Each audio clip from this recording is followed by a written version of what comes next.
C'est quoi? Quoi? C'est quoi? Quoi? Bah maintenant, on nous censure sur Internet. Et la dernière fois, j'ai voulu envoyer un GIF par mail et il est pas passé. Ça m'étonne pas, hein. Hein. Mais moi je te le dis, avant, à la grande époque du Wide Wide Web, ça serait jamais passé, hein. Ah non. Objection! Je vous avais déjà parlé de Mike Godwin, l'auteur de la fameuse loi Godwin.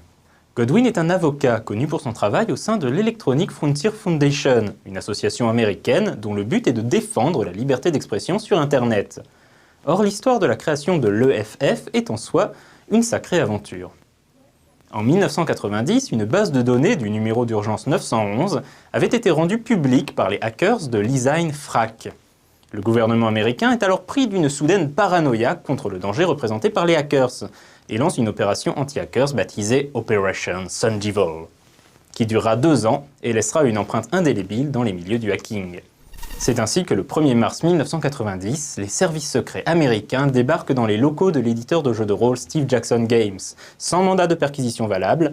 Ils ouvrent le courrier, ils forcent les tiroirs, saisissent les ordinateurs, les imprimantes, les disques durs.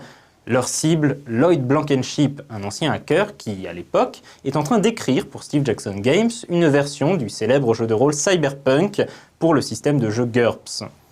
Pour les services secrets, il ne faisait aucun doute que GURPS Cyberpunk était en réalité un manuel de hacking, alors que ce sont juste des règles pour un jeu de rôle de science-fiction, bien sûr. Ce raid, symptomatique des méthodes douteuses déployées pour l'opération Sun Devil, va motiver certains avocats, dont Mike Godwin, à créer l'EFF. Steve Jackson Games et l'EFF vont poursuivre les services secrets américains en justice et obtenir gain de cause dans un jugement rendu en 1993. Le juge dira même aux services secrets qu'il ferait bien de refaire leur éducation.